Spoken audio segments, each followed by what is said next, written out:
Escape the Debt Trap.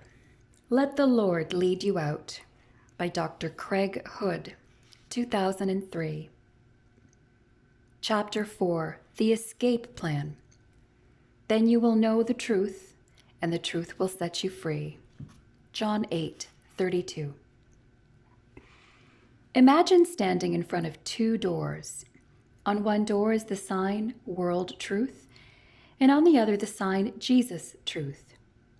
Which truth has your best interests in mind? If you're thinking Jesus is truth, that's good. That's what the escape plan is about. Let's apply John 8:31-32 to our finances.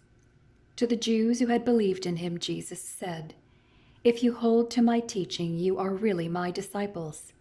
Then you will know the truth, and the truth will set you free." Do you see how it works? First, we hold to Jesus' teaching about a topic. Hold means trust. In other words, take God at his word. Second, know the truth. Know implies both knowledge and application. Another word for this is wisdom. Then thirdly, this wisdom will set us free. It will empower us to escape bondage. One of the essential roles good parents play is to teach their children truth. A wise and loving father knows his children do better when they base their values, attitudes, and actions on what's right.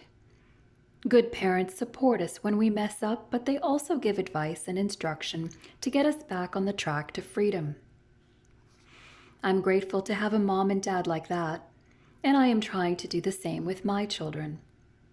Telling the truth is also one of the traits we can trust our Heavenly Father to possess. God will always tell the truth, including the truth about finances. Even when we mess up through overspending or getting tangled in unwise debt, He will still love us, teach us, and support us as we learn and apply truth. There's something powerful about a father who never writes us off. This is God's nature. As the writer of Hebrews put it, keep your lives free from the love of money and be content with what you have, because God has said, "Never will I leave you, never will I forsake you." So we say with confidence, "The Lord is my helper. I will not be afraid. What can man do to me?" Hebrews 13, verses 5-6. As we work with God to battle our debt, let's remember His promise, the Lord will be our helper. He will lead us through truth into freedom. This is important to remember. Sometimes after we get into a financial mess, we think God will instantly bail us out as soon as we start trusting Him in His ways. While He may deliver a great and amazing miracle, there can be more value to a gradual deliverance that leads us out of the debt desert step by step. He uses truth to teach us new ways and allows time to provide a structure for learning that will make it much harder for us to get back into bondage. We've recognized the trap we're in, we've discovered the law of the harvest, received the guarantee of seeking first the kingdom of God, and now we're ready to learn how to make the escape. The truth really will set us free. How to get out. The debt trap is easy to fall into, isn't it? Usually we don't know we're in it until we're surrounded by bills and swallowed up by fear and doubt. God never intended for us to live this way, so let's start right now and decide to escape the debt trap. Follow this plan and you'll start seeing positive results in a short time. 1. Determine why you're in debt. Did habitual overspending catch up with you? Is your income suddenly too low? Leave the guilty feelings in the past. Simply determine the cause and come to grips with it. 2. Going deeper into debt. Stop going deeper into debt. This is huge. Stop spending more than you can. Stop spending more than you earn. Before you can get well, you have to stop the bleeding. Pay cash for all purchases. Be firm with yourself. You may have to cut up your cards to resist increasing your balance. Don't use credit cards as a stopgap measure, even if you've lost your job. Test every expenditure and allow no sacred cows.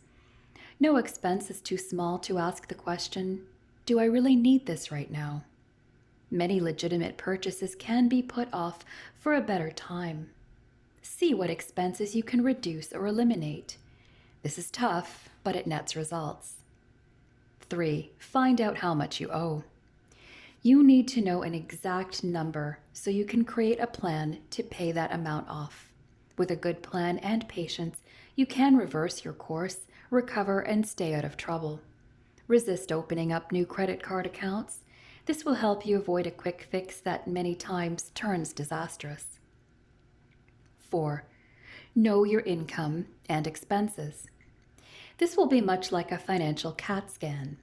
Although this diagnostic tool requires some time and effort, it will give you a clear picture of any problem areas, and it will provide insight into solutions. Even if you think you're in pretty good financial shape, discipline yourself to go through this process. We all have room to improve our fiscal well-being. One of the things you'll need to do is to write down your financial goals, your income, your expenses, and so forth. You may want to use forms or worksheets developed by financial planners. Or you may simply use blank lined paper. It's low-tech, but it works just the same. The main objective is to write down what you're doing and compare it to what you need to do. Note, if you would like to use professional worksheets, you can find them online at www.escapethedebttrap.com or by calling 1-800-364-5665. Or you may ask your minister. Gather all the documents you need to complete your worksheets. It will resemble doing your taxes, so take your time. This time investment is crucial to your financial well-being now and especially for the future. I'd suggest getting out your calendar and making deadlines for gathering data and then carefully completing each worksheet. Date and file these worksheets. If you'll update them at least annually, it will be like taking an annual physical. You'll see your progress and be able to see if any corrections are needed. Then, whenever you consider purchases for the future, you can more easily count the cost. The principle Jesus spoke of in Luke 14, verses 28 to 30. It should also pay off when you prepare your federal income taxes. If you are inclined to work through this process on a monthly basis, my hat is off to you. It takes great discipline, but it is truly the best way to keep up with your financial health and strength.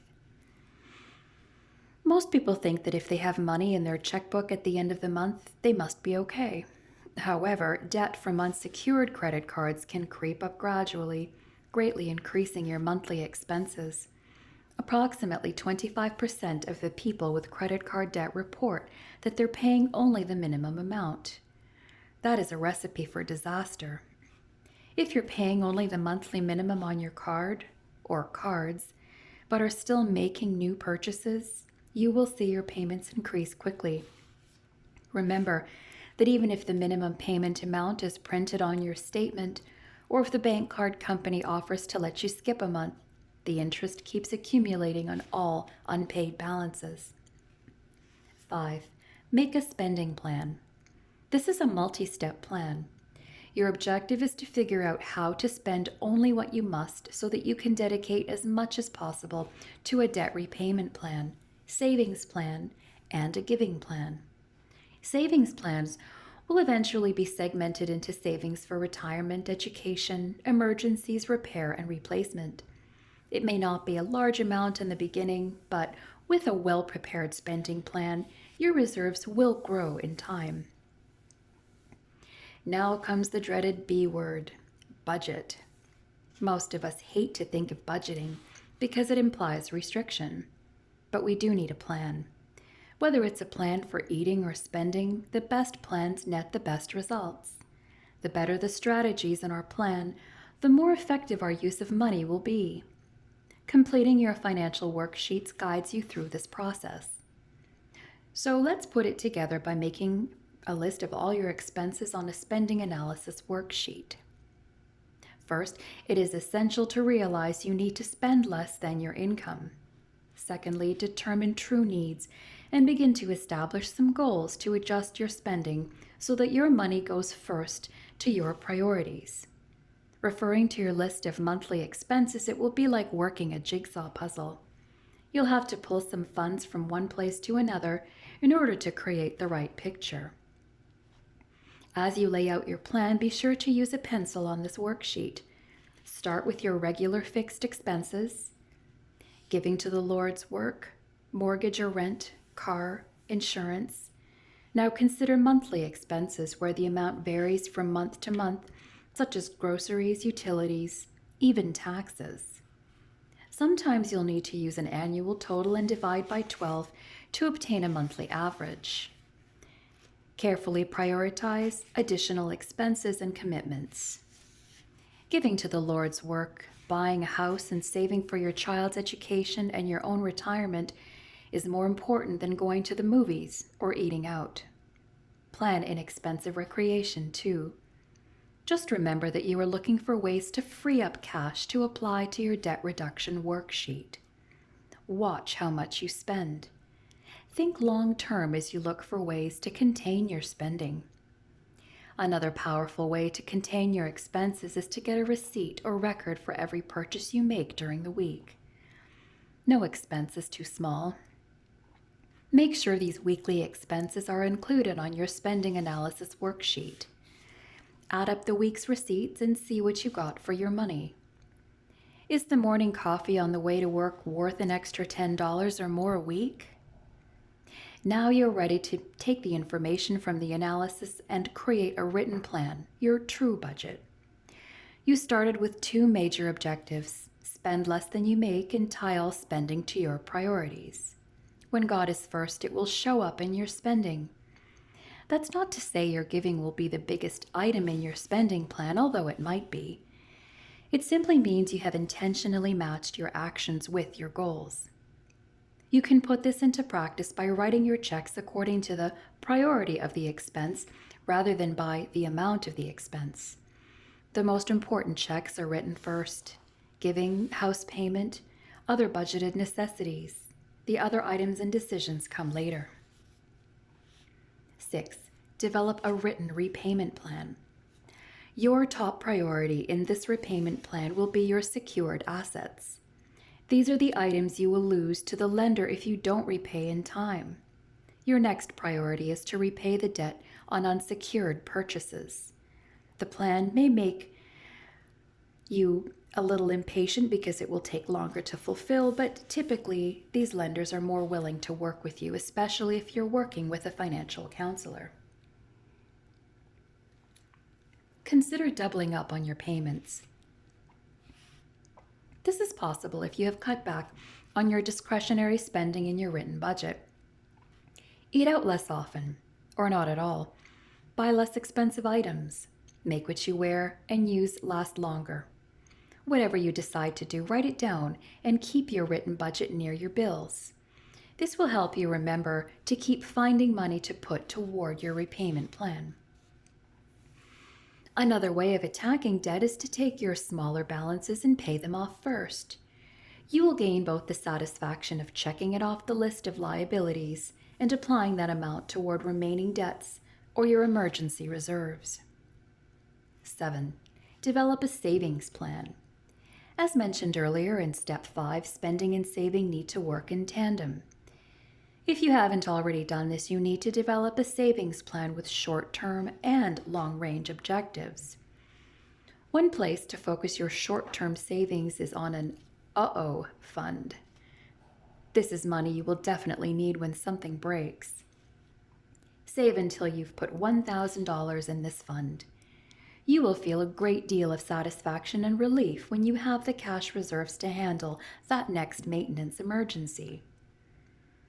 After establishing your emergency fund, prioritize your long-term goals. Even if you have only now begun to save, it's better late than never. And remember, once you have settled all of your balances on your repayment plan, you can devote more money to saving and giving. Seek godly counsel on the most profitable ways to save and invest for the future. 8. Set goals.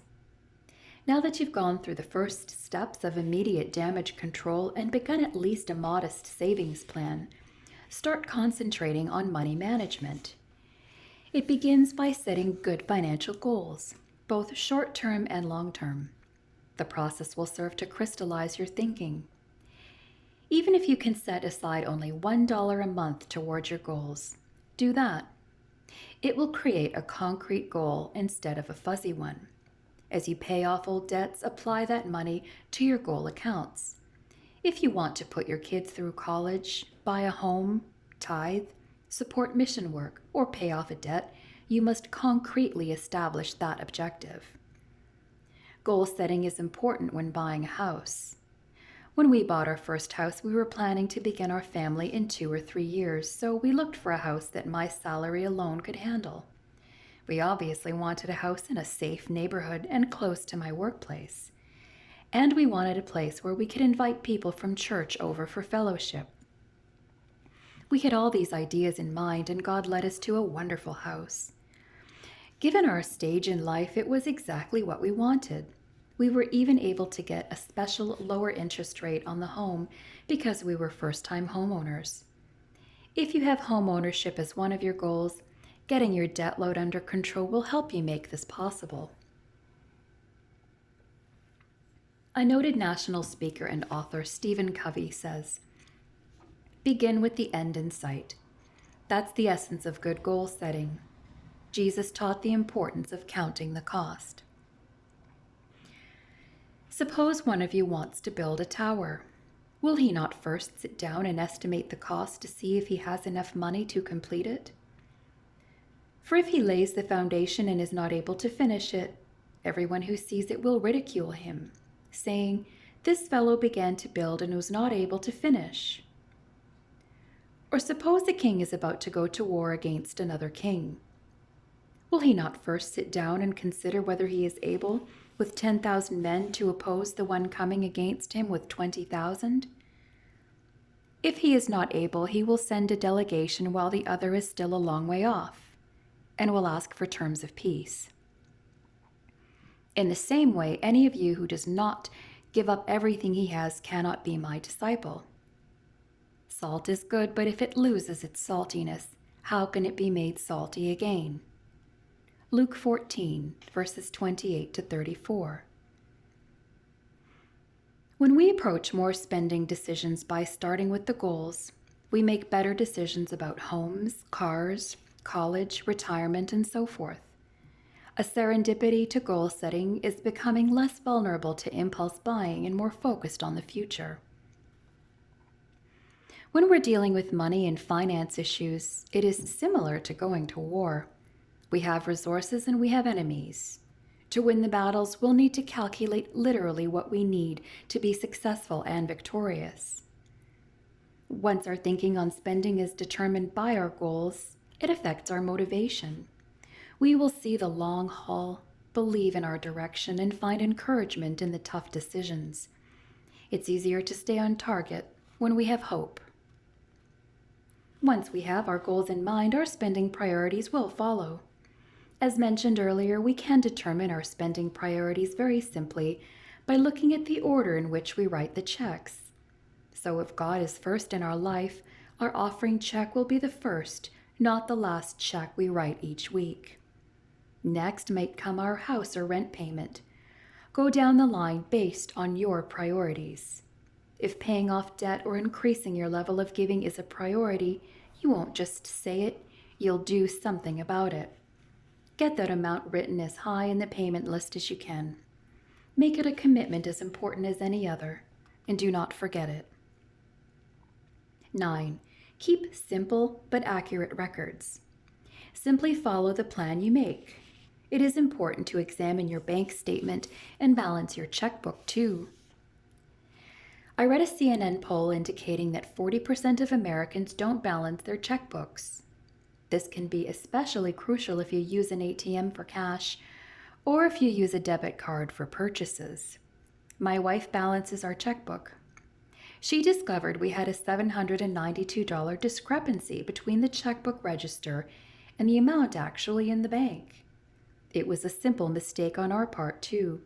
The bank didn't cause the problem, I did. I paid a number of household bills online and left my wife the records so she could put them in the register. Somehow these papers were misplaced. Thank goodness, since my wife regularly balances the checkbook, she caught the problem before our account was overdrawn. There's no doubt about it, the record-keeping side of financial management can be tedious. If this feels too burdensome, yet you know you need help, you can also try using the envelope system for spending.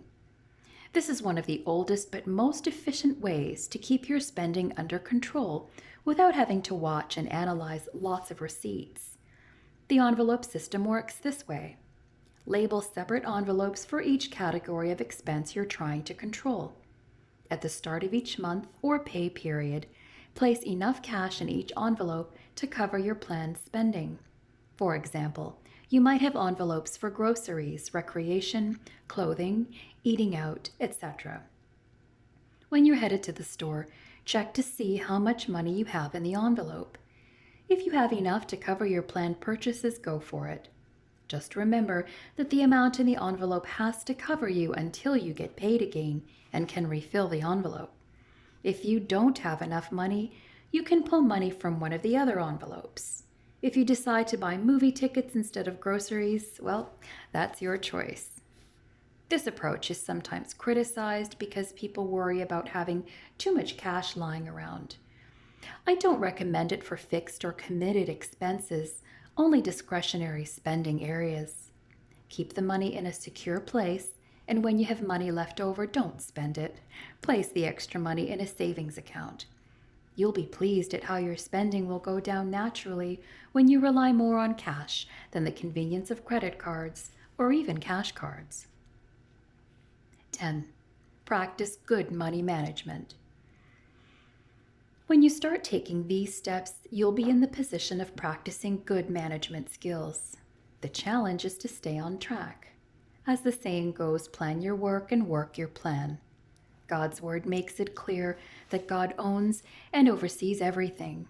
Psalm 50 verse 10, Deuteronomy 8 verses 17 to 18, Jeremiah 27 verse 5, and 32 verse 17, and Ephesians 1 verse 1.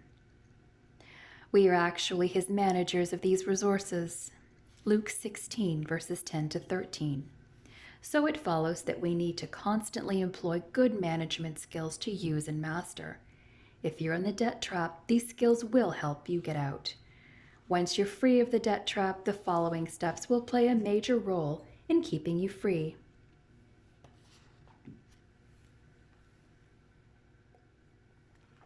Staying free. The important step toward true freedom is remembering the truth of Jesus' commandments in Matthew 16, verses 24 to 26.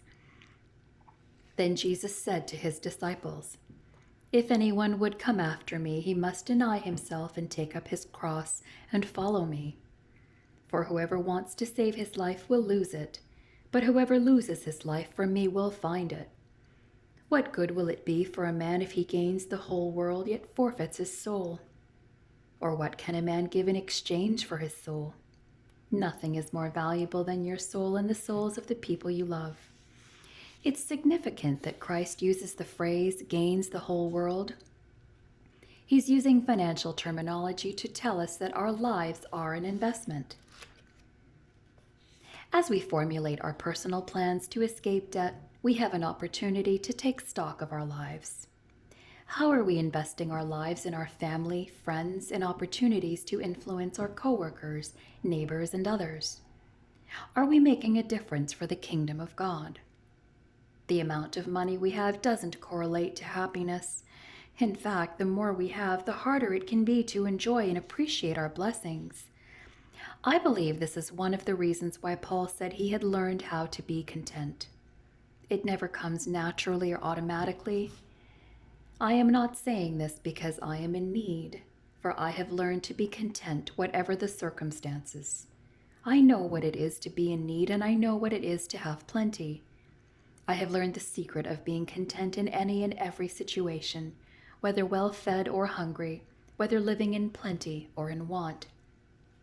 Philippians 4, verses 11 to 12. Avoid financial temptation. By understanding the importance of living contented lives that are based on following Christ, we become empowered to handle the pitfalls of temptation. Satan will undoubtedly resort to any tactics he can to challenge our new way of thinking. Diligence is key to staying free from the temptations that could lure us back into the debt trap. Guard against greedy desires. One day a man came to Jesus arguing about how to divide an inheritance with his brother. Jesus said, "Look out, be on your guard against all kinds of greed. A man's life does not consist in the abundance of his possessions." Luke 12, verse 15. The desire for possessions is not necessarily a bad desire. After all, we can't live without food, clothing, or shelter. Cars, appliances, and office equipment allow us to use our time and energy more efficiently, and other possessions can make life more enjoyable. But it's when this desire gets twisted by the devil that it becomes a problem. We may think we fell into the debt trap by accident. We didn't. An evil being the Bible calls Satan lured us away from safety. We should recognize there was nothing accidental about our mistakes. While our guard was down, we fell for the trap set for us by a very intelligent and powerful enemy who's been at this for a very long time. So since he is working to bring us down, we should find a defensive position to guard against greedy desires. James 1 verses 14 to 15 says, "Each one is tempted when, by his own evil desire, he is dragged away and enticed. Then after desire has conceived, it gives birth to sin, and sin, when it is full grown, gives birth to death."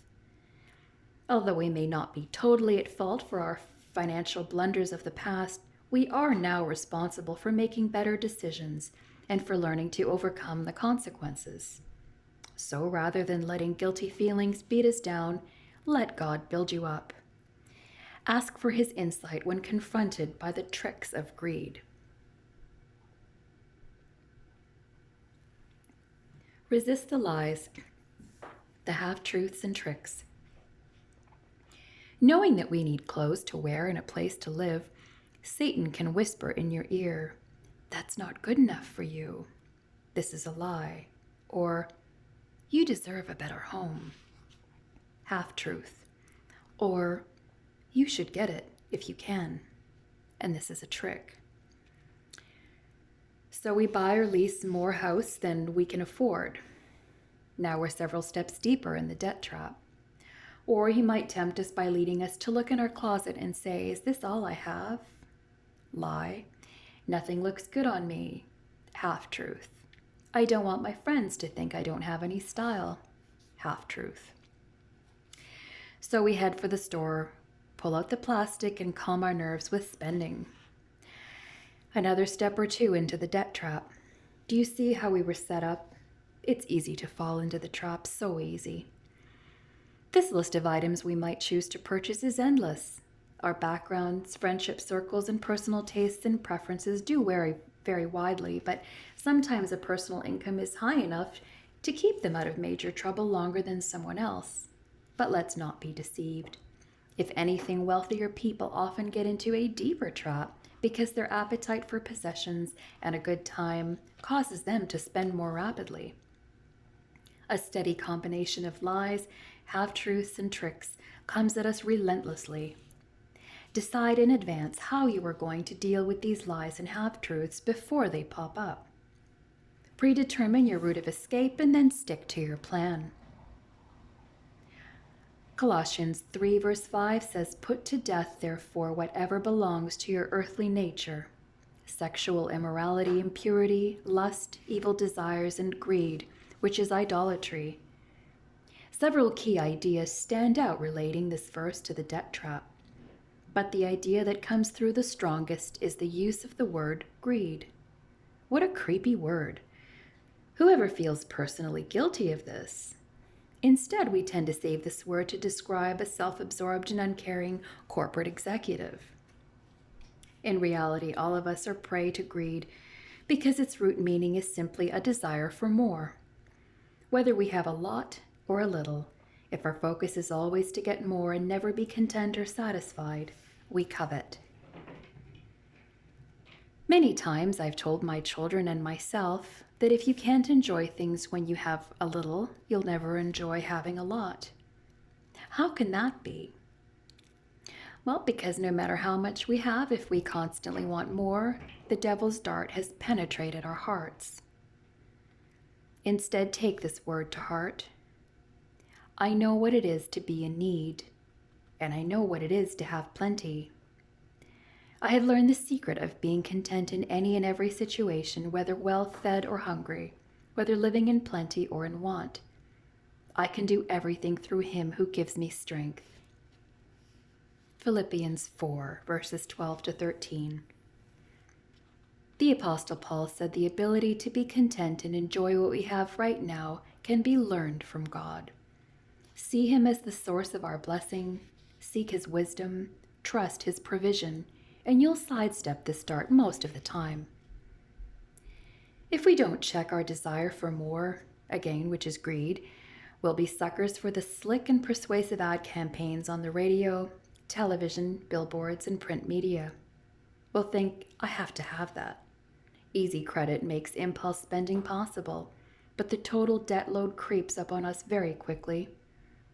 We open the credit card statement and look immediately at the total we owe.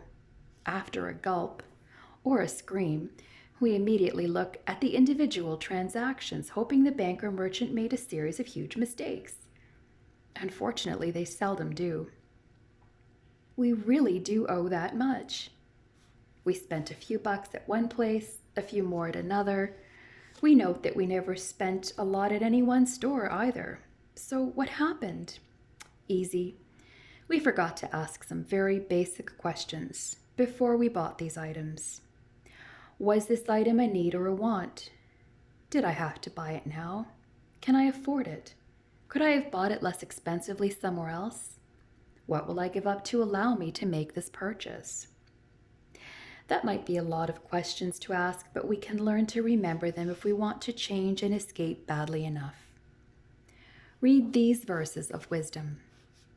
Of what use is money in the hand of a fool, since he has no desire to get wisdom? Proverbs 17:16.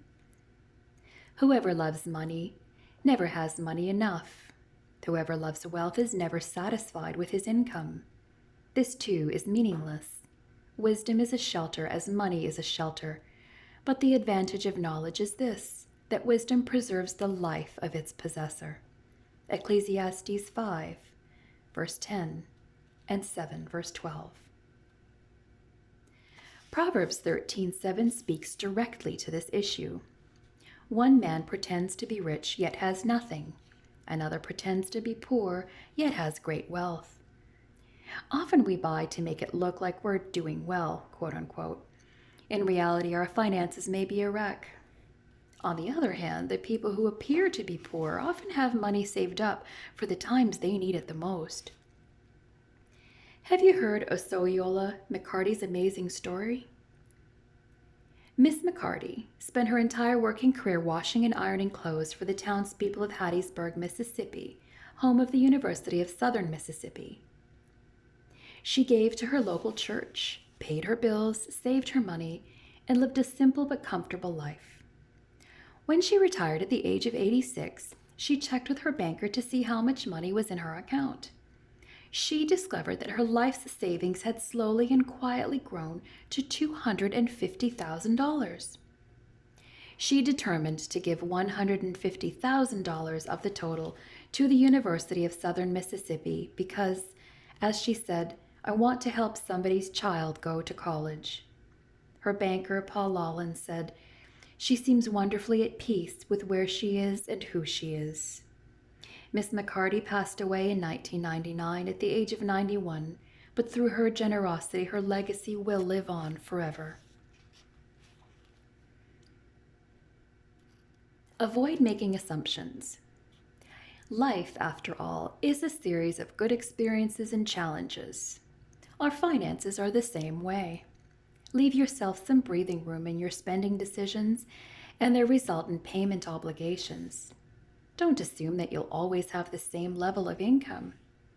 This may sound obvious when thinking about a house or a car, but it's also important when thinking about less expensive decisions that, when taken together, can add up to becoming a huge chunk of our monthly obligations. More and more people are committed to contracts for cable TV, cell phones, memberships, and other useful but non essential services. Avoid new contracts where possible. Scale back or renegotiate reduced plans. When considering big ticket purchases, think long and hard about your ability to pay them off if you lose your job, get sick or disabled, or have unexpected repair bills or medical expenses. When buying something using a credit card, you are signing an agreement to pay for that item or service. It is, in fact, a loan, too. So think twice before committing to new obligations and have a plan to meet them should your income decrease. As Christians, we have a fundamental commitment to keep these promises if at all possible. Psalm 37:21 says, "The wicked borrow and do not repay, but the righteous give generously." If we do make a commitment to repay a lender, let's make it a priority to repay on a set time frame. As the Apostle Paul put it, let no debt remain outstanding except the continuing debt to love one another, for he who loves his fellow man has fulfilled the law. Romans 13, verse 8. That means debt by itself is not wrong, but letting a debt become outstanding is. Paying back on time will help you stay on track and get out of the trap. Recognizing vulnerabilities. Early on, we established that our foundation for getting free starts with changing how we think and believe. After we know where we have been vulnerable to financial temptations, we can establish the following wisdom principles to reflect our new goals and stay free. Lazy hands make a man poor, but diligent hands bring wealth. Proverbs 10, verse 4. Whoever trusts in his riches will fail. Proverbs 11:28. A wise son heeds his father's instruction, but a mocker does not listen to rebuke. Proverbs 13, verse 1.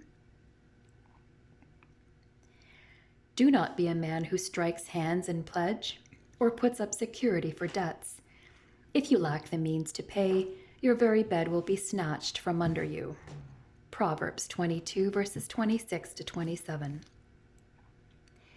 These and similar passages in other parts of the Bible empower me to fight financial temptations when I follow their wise counsel. Be honest, this is the bedrock for all financial dealings. 2 Kings, chapter 12, verse 15. Live within your means. Don't spend more than you make. This one principle will protect you most of the time from the debt trap. Proverbs 15:16. Give an honest day's work for an honest day's wages. You'll get better jobs, higher income, and more people who respect you. Colossians 3:23. Help others. God's plan is that money and possessions be used for higher purposes than to simply consume them yourself. Hebrews 13:16. This action is both defensive and offensive. Think of Satan as a finance terrorist in our lives who wants to destroy our financial health because it gives him access to other areas of our life. Defend yourself vigilantly against this stealthy enemy, but at the same time you're on the defensive, grab the offensive and focus on positive principles. And finally, trust and obey. Trust the Lord's teachings and then consistently apply them. Freedom is obtained and maintained as you do both. Trust God's help as you fight the urge to be double-minded as you're being tossed by winds of the world's way one time and then God's way the next. Your faithful consistency and patience will keep you from returning to the clutches of the debt trap. The rewards of freedom and peace are guaranteed.